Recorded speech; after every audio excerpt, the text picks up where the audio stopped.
From indomitable fortified structures to secret hideaways buried deep beneath the ground, bunkers offer protection from one's enemies and the hope of a refuge in the face of unthinkable danger.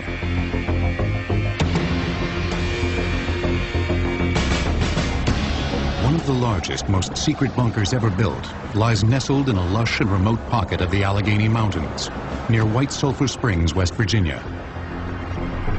The luxurious Greenbrier Hotel and Recreational Facility is a 5-hour drive from the nation's capital. This 6,500-acre resort is a playground for the rich and famous. The 531-room main hotel is complemented by 3 golf courses and innumerable amenities. But this old Southern-style mansion belies a deep secret. Behind this utility door, marked high voltage to keep out the curious, lies the entrance to one of the largest, most secret bunkers of the Cold War. I'm standing at the wheel of a 25-ton blast door. This is one of 4 entrances into the bunker itself. We're standing at the west tunnel entrance.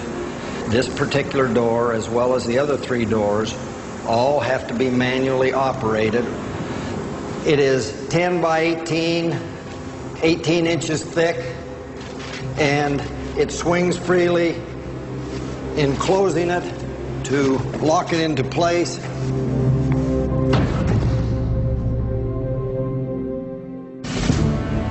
This bunker was designed to protect not an individual or small group, but every member of the United States Congress in the event of a nuclear strike. Codenamed Greek Island, the facility was encased by up to 3 feet of steel-reinforced concrete, with portions resting nearly 100 feet beneath the ground. This bunker really was an amazing project in the sense that it was not just a big concrete box. It was a site where a whole segment of the government come down. They could live here, they could sleep here, they could eat here. All their physical needs were taken care of. 18 Spartan dormitories with a capacity of 60 individuals each comprised the core of the bunker. A dining facility able to feed 400 at a time, and chambers large enough to accommodate sessions by both the House of Representatives and Senate completed the complex. Enough food and water were stored to sustain the lawmakers for 60 days. Meanwhile, 42,000 gallons of diesel fuel was available to feed 3 generators, providing power for over a month. For government planners, this seemed a long enough period to ensure delivery of more supplies. Built in 1958, the construction of the Greenbrier bunker was shrouded in secrecy. So the challenge was, the government is asking the Greenbrier and its owners, the Chesapeake and Ohio Railway, to build a huge 112,000 square foot steel reinforced concrete bunker right next to a major luxury resort hotel without anybody noticing what they're doing. So how are we going to do this is the issue. And they come up with a very clever idea, which is we're going to build it right in front of everybody's nose. The plan called for the Greenbrier Hotel to build a new wing. Work on the new building would mask construction of the mammoth subterranean bunker. Tons of excavated earth from beneath the hotel were quietly disposed of by building an additional 9-hole golf course. But the simultaneous construction of the hotel and bunker led to some interesting compromises. An unusual aspect to this secret bunker is that a portion of it, about 1/5 of the square footage, was in fact available to Greenbrier guests. In fact, situations would arise where you'd be standing there and somebody would sort of say, "Hey, I understand there's a secret bunker at the Greenbrier." And you say, "No, there's no such thing." And there you were, standing inside of this secret bunker. The room behind me was used by many thousands of Greenbrier guests. They never realized it was part of the bunker. Hidden behind this secret panel is an 18-ton blast door. When closed, it seals off the bunker from the hotel. Despite the government's best efforts, covert construction and hidden doors could not keep the bunker secret. A Washington Post article in 1992 blew its cover. effectively destroying the facility as thoroughly as a nuclear bomb. Given the accuracy and power of today's weapons, a bunker is only as good as its anonymity. The newly exposed Greenbrier was retired, but most certainly not before another top-secret congressional bunker was opened to take its place. With secrecy at a premium, it goes without saying that the best bunkers in the world are the ones we know nothing about. The President of the United States is said to have access to a network of top-secret bunkers, probably located on or near military bases around the country. In addition, the President relies on a sort of flying bunker, Air Force One. Able to refuel in mid-air, the plane can stay aloft indefinitely or be flown to any number of secret hideouts. Bunkers, of course, can protect us from the enemy, but they can also protect the enemy from us. That's why building bunkers is only half of any country's defensive challenge. Learning how to smash through bunkers is equally important.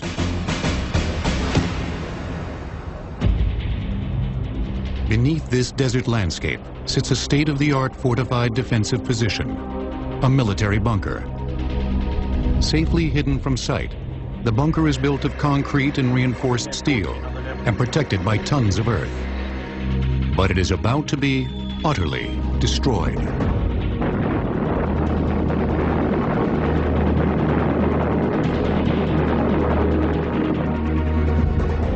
The GBU-28 Bunker Buster bomb has been specially designed to destroy hardened underground targets. The GBU-28 is this weapon right here.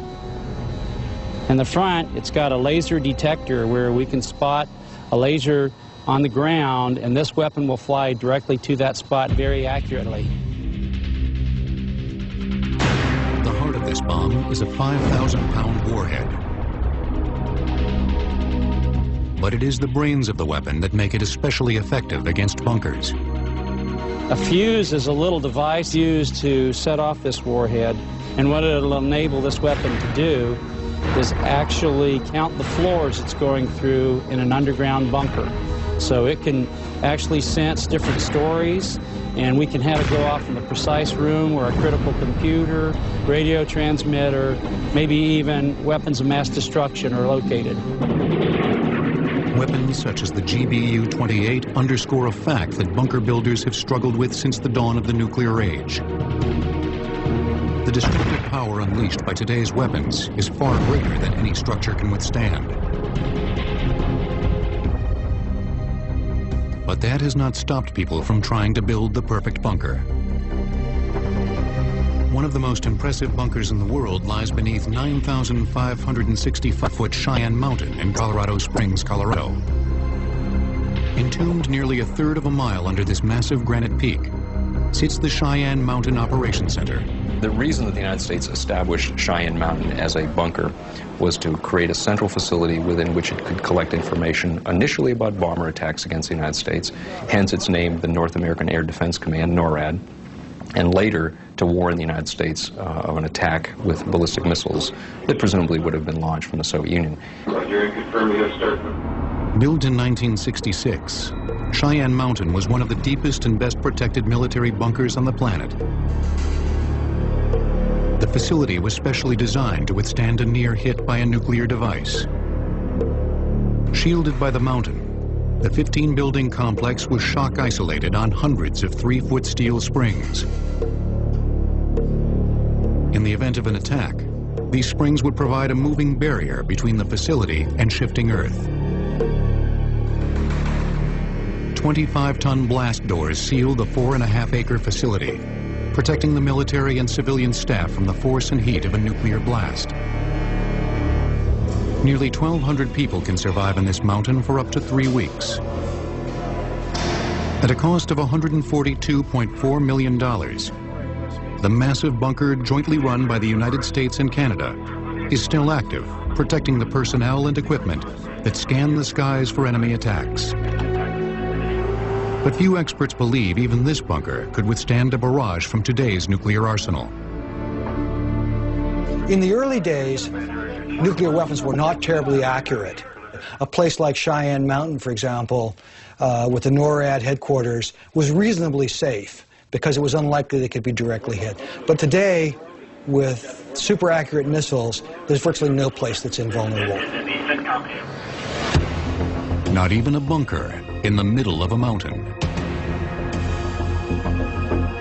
Next, cannons and forts face off, while high explosives bring armies to new lows during World War I. The first GBU-28 bunker buster bombs were made from used cannon barrels. Bunkers will return on modern models. Bunkers are relatively recent creations on the military fortification family tree. But the story of defensive structures goes back to ancient times and the beginnings of war. Fortifications have existed as long as people have built buildings. From the very earliest ages, there was a need to defend against some sort of hostile threat. And as technology advanced, the need to improve those defenses to meet that technology also increased. For thousands of years, fortified positions had the upper hand during battle. Ancient siege machines were so ineffective against citadels and walled cities that attacking armies often resorted to treachery. During the legendary Trojan War, the Greeks spent 9 years trying to breach the walls of Troy. They finally succeeded after convincing the Trojans to accept a giant gift horse made of wood. Greek soldiers hidden inside the horse waited until they were safely through the city gates to mount their attack. The clandestine Greeks bear testament to the near invulnerability of early strongholds. From primitive forts of earth and rock to medieval castles of carved stone, these fortifications enabled a relatively small number of defenders to hold off armies many times their size. The first real challenge to defensive superiority came with the invention of the cannon, a powerful yet relatively mobile siege weapon. First used in the 14th century, projectiles fired from cannons forced builders to construct thicker walls to safeguard the structures within. When artillery first came along, the first attempt that the military engineers tried to do was to make their walls thicker and stronger. But that didn't work. As artillery got better, it was able to knock down the stone walls no matter how thick they made them. Military engineers responded by sinking fortress walls into the ground, using the earth to absorb a shell's impact. The new defensive technique, coupled with the relative inaccuracy of early artillery, shifted the advantage back to the defender, where it remained well into the 19th century. We've reached a stage where the technology of war makes fixed, known facilities highly vulnerable. Once you have accurate artillery, you have the ability to destroy a facility. It might take you days or weeks, but very few things can withstand long-term assault with artillery. The American Civil War saw the first widespread use of these more accurate weapons. In 1862, just 2 years after the start of hostilities, the Confederate-held Fort Pulaski on Cockspur Island in Savannah, Georgia, bore the brunt of an attack using newly developed rifle-barreled cannons. Union shells fired from these weapons were stunningly accurate. Fort Pulaski's 7.5-foot thick walls were pummeled by artillery fired more than a mile away. The dominance of ramped earth and stone walls was quickly coming to an end. The introduction of high explosives at the end of the 19th century made forts even more obsolete. High explosives were capable of doing great amount of damage, more than any masonry or earth wall could sustain. So then there was a need to develop a new technology to deal with that. And the technology that they came up with was reinforced concrete. At the turn of the 20th century, both France and Germany began to use the new technology to strengthen existing forts. Neither country realized that just 15 years later, the hardened structures would be at the center of the greatest battles of the First World War. Germans built the first true military bunkers and incorporated them into their trench lines during World War I. These relatively small structures made of steel and reinforced concrete defended German troops, command centers, and weapons against the nearly 5 million tons of explosives fired by the Allies.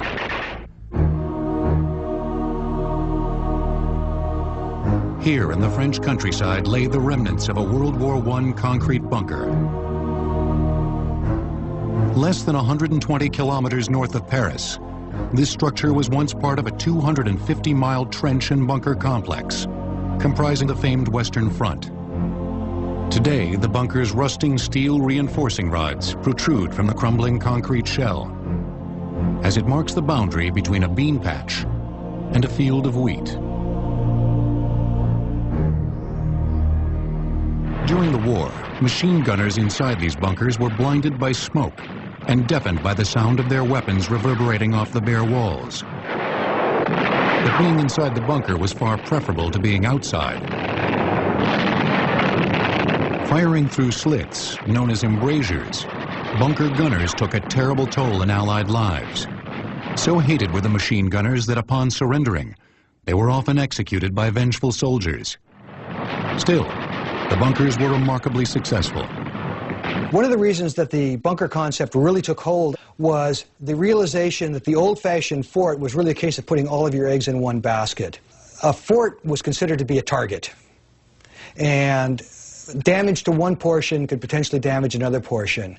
So you wanted to disperse your defense as much as possible, and that led to putting everything in isolated bunkers. France and Germany each suffered nearly 1.5 million casualties in the Great War. The catastrophic losses prompted both countries to create bunker and defensive line fortifications on an unprecedented scale. The French began construction on the Maginot Line in 1929, a 200-mile defensive barrier that they believed would keep Germany at bay. Stretching over much of the northern and eastern borders of France and incorporating many natural barriers, the mammoth structure may be the greatest bunker complex ever built. The Maginot Line used the theory of a thin, tough skin. A very narrow but very strong line of fortifications that was designed to repulse the enemy. The fortification consisted of a line of strong, mutually supporting, completely self-sufficient bunkers. Armed with machine guns and anti-tank weapons, much of the line bristled with artillery. Some of the structures were connected via tunnel to a subterranean support complex containing a command post, living quarters, storage facilities, and power plant. In short, everything necessary to make them fully independent. The largest structures within the line utilized integrated rail systems to move men and ammunition. Taken as a whole, the Maginot Line was a formidable obstacle to any hostile advance. But it would not fulfill the French desire to keep the Germans out. In 1940, soon after the outbreak of World War II, Hitler's forces completely circumvented the Maginot Line by first invading Luxembourg and Belgium to the north, and then descending into France. Between the wars, the Germans in particular developed a new approach to warfare. They'd seen what happened in trench warfare, and they didn't want to repeat it. And they looked at ways to avoid repeating that. The French, on the other hand, were basically still ready to fight the First World War. They weren't prepared for what the Germans did, and when the Germans went round the Maginot Line, they had no counter. After overrunning most of France, the Germans circled back to finally take on the Maginot Line. But even when attacked from behind, the French fortifications were exceptionally difficult to destroy. The Germans unleashed heavy artillery fired from a distance. But bringing forward special guns and zeroing in on the target took precious time.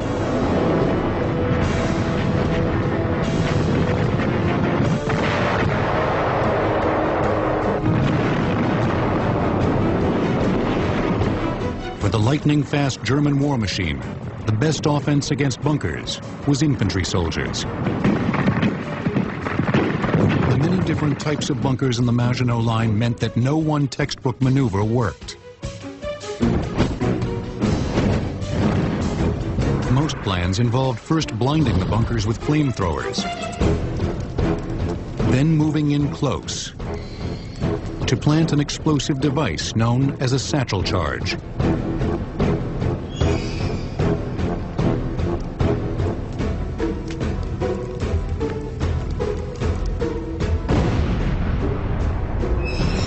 Though the bunkers were clearly vulnerable, they had proven their effectiveness. So much so that while the Germans fought to crush the remaining Maginot bunkers, they also built similar concrete structures on the western seaboard of France to protect their newly conquered territory.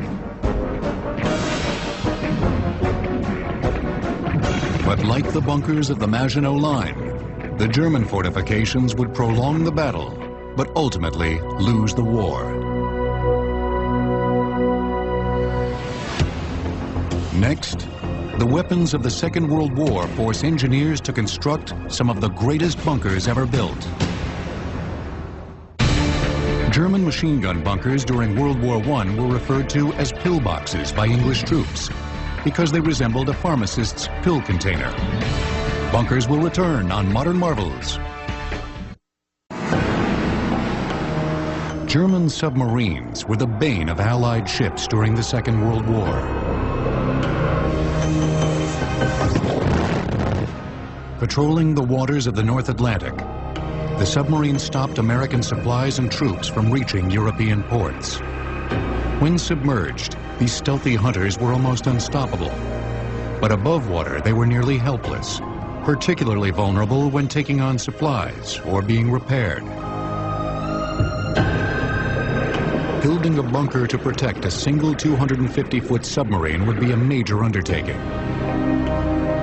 But on the northeastern shores of occupied France, Germany built a submarine bunker complex to house not one, but up to 24 of their U-boats. 3 mammoth block structures comprise the submarine complex in the seaside village of Lorient.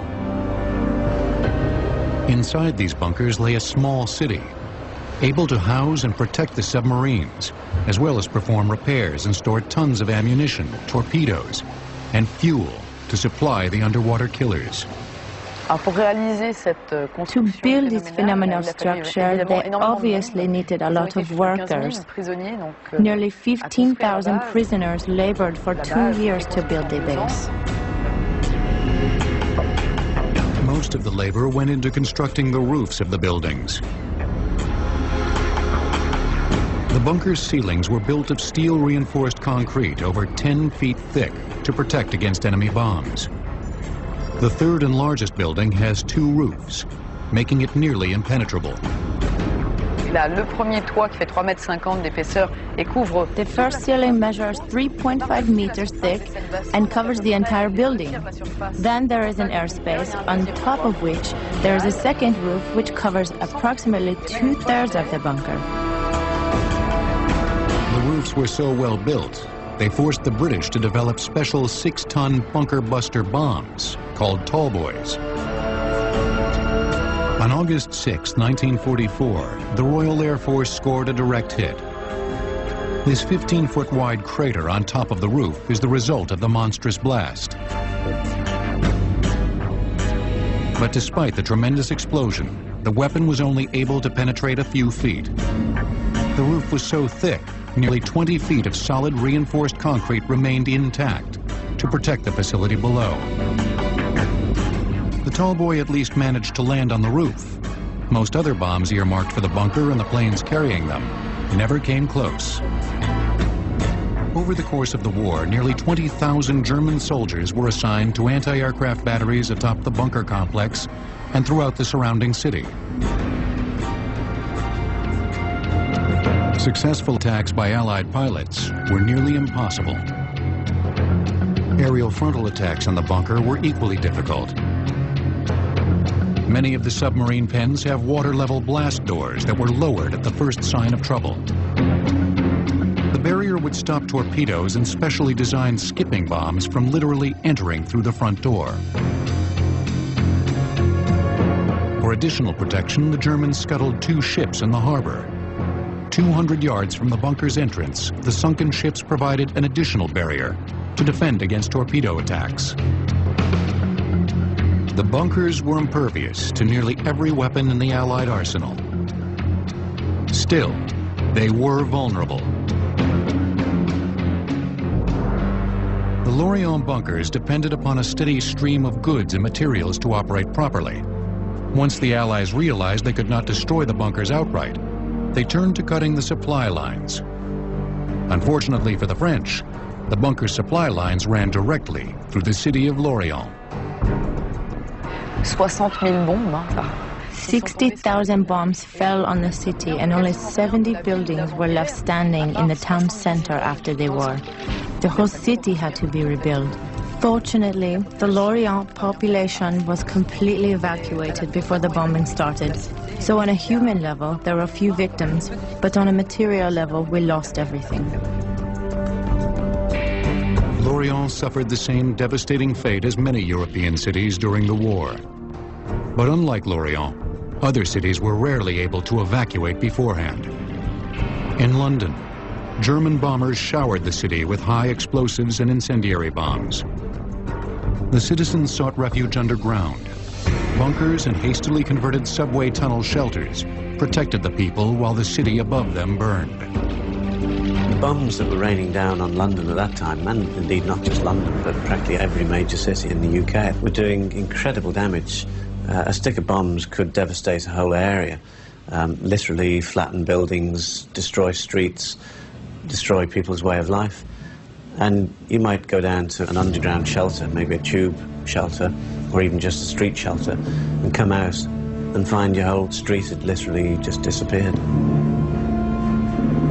Disappearing was not an option for the British government, and in particular Prime Minister Winston Churchill, who refused to leave London, worried that his absence would demoralize the British people. But where could high-level British officials take refuge as the bombs fell? The British addressed that question by building a top-secret, high-tech command bunker in the center of London. Converted from a series of small basement storerooms in 1938, the Cabinet War Room served as the underground nerve center from which Churchill and his war cabinet led the fight. The configuration of the Cabinet War Rooms in 1940 was about 21 rooms, making up about 1,000 square meters. But when it extended in 1941 to 45, it occupied somewhere in the region of about 100 rooms and was literally 3 times as big.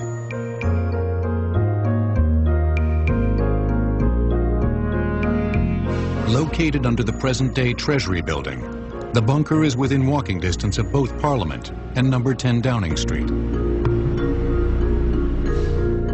But it was chosen less for its size and location than for its strength. The building had a steel frame in it. Steel frame building technology was relatively new or even revolutionary at that time. It wouldn't necessarily stop a bomb, but it would hopefully withstand better if a bomb ever hit it. Unconcerned with aesthetics, British builders left these exposed steel girders visible in nearly every major room of the bunker. Oak joists shored up the smaller rooms and kept the ceiling from crashing down during bombing raids. I think the planners knew when it became a headquarters building that it wasn't, properly speaking, bomb-proof. But it was only at the end of 1940, so well into the bombing raids of the Blitz, which started in September that year, that they finally began to install proper bomb-proofing.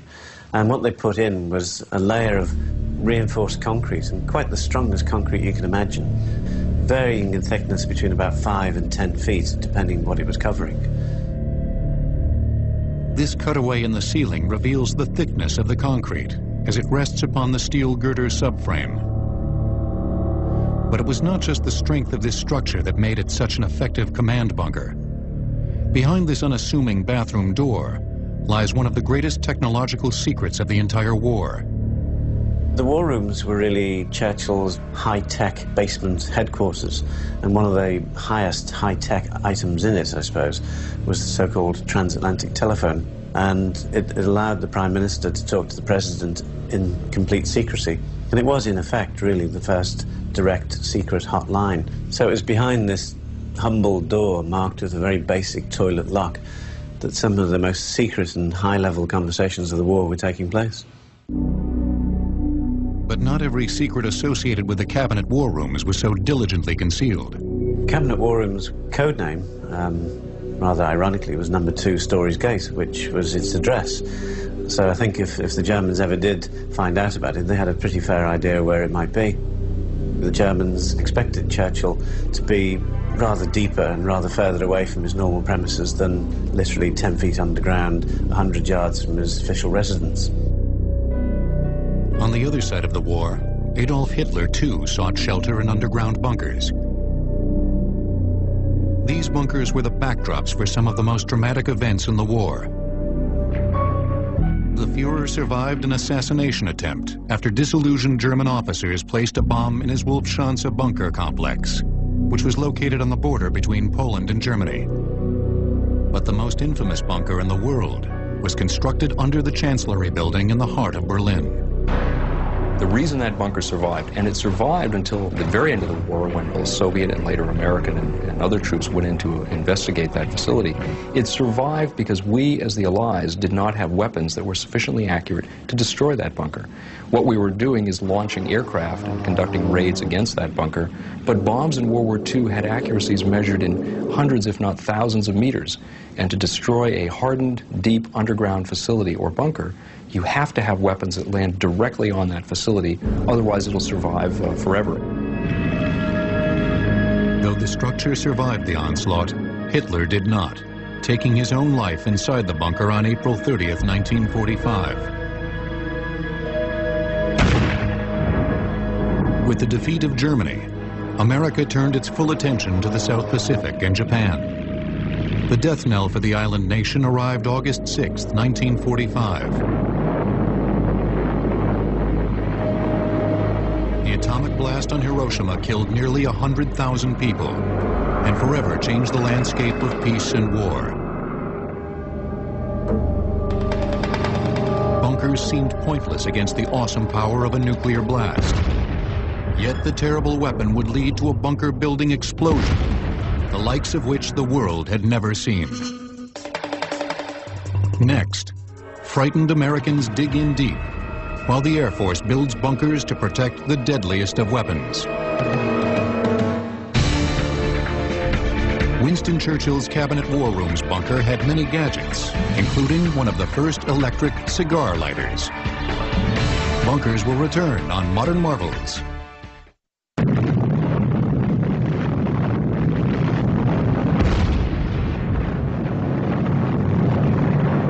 With the onset of the Cold War and the sudden possibility of nuclear attack, paranoia gripped the American public. You might be out playing at home when the warning comes. Stop, drop, and cover became the survivalist mantra for an entire generation. The United States government did its best to allay the nation's fears. When danger threatened him, he never got hurt. He knew just what to do. Be sure and remember what Bert the Turtle just did, friends, because every one of us must remember to do the same thing. That's what this film is all about. I think in retrospect, as we look back on that time, I think many conclude that the prospects for survival would have been very dim indeed, very dismal indeed. But this was reflective of a time in which people deeply feared that their existence was on the line, and bunkers were seen as the solution. Despite the government's best efforts to provide protection, many Americans decided to take matters into their own hands.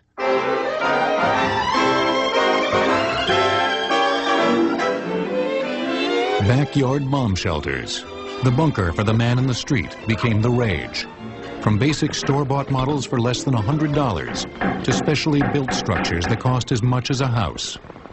Hey, isn't this nice? Well, Sir Ruth and I certainly can live in here very comfortably for at least 2 weeks. And you know, this room can be put to other uses as well. Yes, Wasp. You could use this as an extra bedroom for company. As the United States came out of the Second World War, we had massive armies, we had developed nuclear weapons, we had crushed 2 enemies. Contrast that with the condition in the United States beginning in the 1950s when the Soviet Union in 1949 detonated a nuclear weapon. We now, for the first time in our history, faced absolute vulnerability. We never before had faced a time in which our survival, our existence, could be eradicated on the order of 30 minutes. And the reaction was to build bunkers throughout American society, both on the governmental level and the military level, as well as bunkers throughout American society, in many cases within residences. Wall Street analysts in the 1950s projected the bomb shelter business as a potential $20 billion industry. But this was a quiet building boom. The construction and subsequent storage of food, water, and supplies in underground shelters was performed secretly, not from fear of the Russians, but from fear of one's own neighbors, fighting for cover during a missile attack. Ironically, the best Cold War bunkers did not protect people from nuclear weapons, but instead protected the nuclear weapons themselves. Buried deep in the desert flatlands outside of Tucson, Arizona, sits one of the most advanced and potentially deadly bunkers ever built.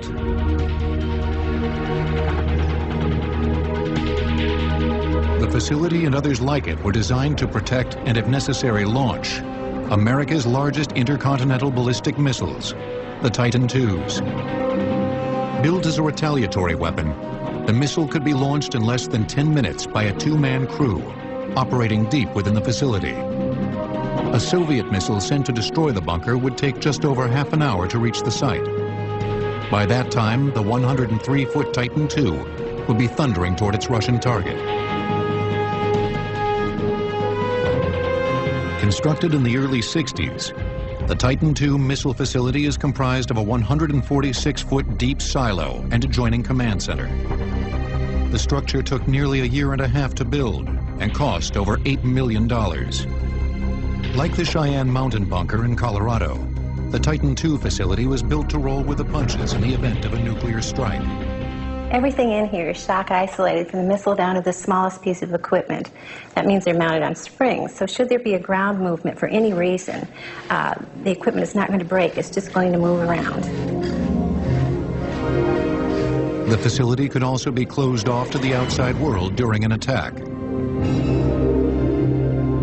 We are entering the complex. We've just come through an area that's very well constructed but not hardened against attack. But once we go through a series of 3-ton blast doors like this one, we will be in the hardened part of the complex. There's a set of blast doors protecting the control center from the outside for us, and another set protecting it from the silo. But the largest door is not inside the bunker at all. It's on top. The enormous 740-ton sliding silo door could be opened in 27 seconds.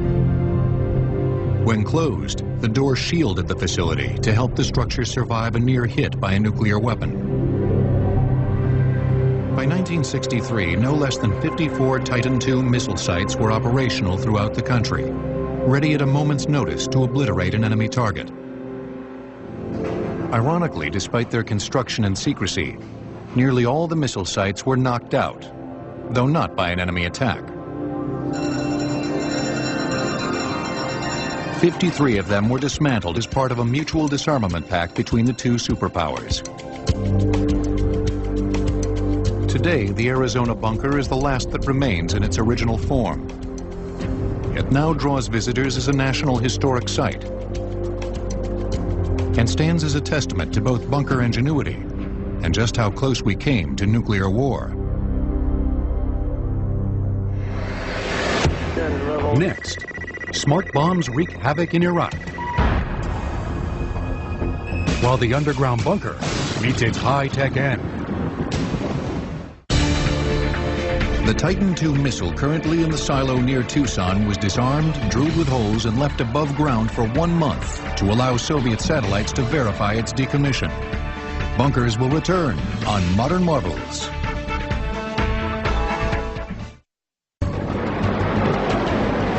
The Iraq War. As Operation Iraqi Freedom began, the Iraqis entrenched their forces to defend against the onslaught of U.S.-led coalition troops. Just as in Desert Storm, bunkers and fortified structures housed everything, from artillery to Saddam Hussein himself. But the sense of security provided by these bunkers was quickly shattered.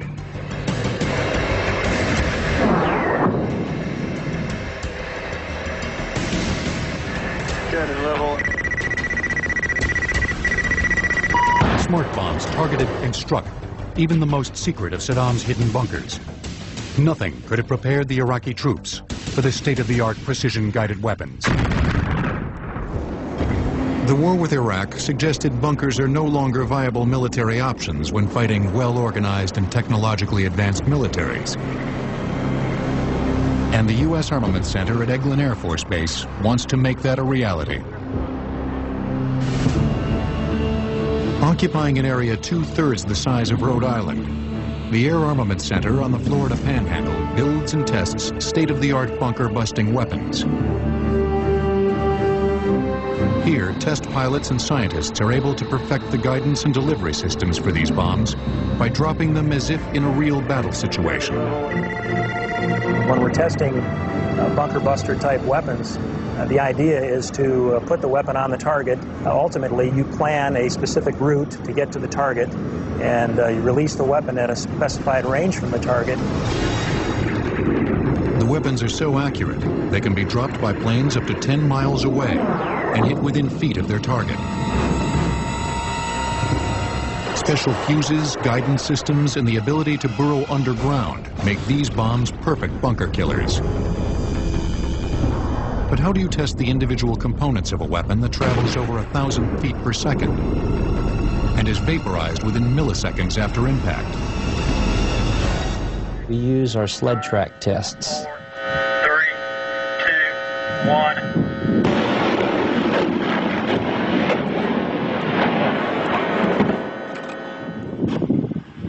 These sled tracks are like a railroad track going down for a long distance. We put rocket motors behind an actual bomb, and we have these things propelled down at the exact same speed that they would see when they hit the ground. At the end of the sled track, we build an actual bunker. Now we'll build it with the protection that we normally see in the ground. We have the hardened concrete, we have layers of dirt, and with that, what you can see is that we can test any of our warheads very effectively, just like it were flight tested.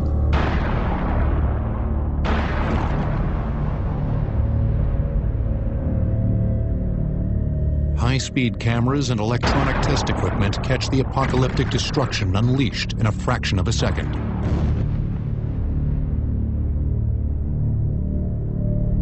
I do see a time when bunkers will no longer be a utility military protection, because we do have much more capable weapons in our inventory.